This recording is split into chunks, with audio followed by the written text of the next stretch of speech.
Oh, what's up? I'm doing a bike check on the 2010 Miracle Essex.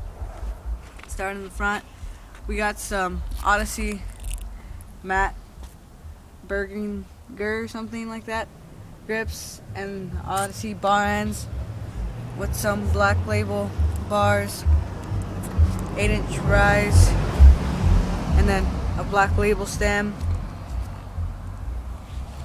And then we got a Tecro lever with an unknown cable which leads up to a gyro, which really sucks. Plan on taking it off.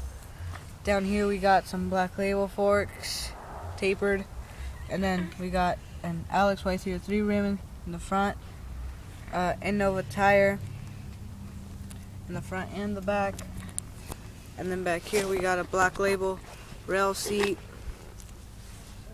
with an A-frame back, and then 25 tooth sprocket, Black Label with a white KMC chain, stock cranks, plastic pedals, stock.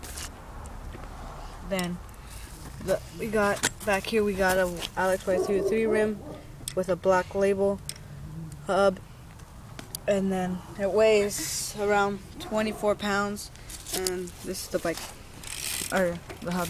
Yeah.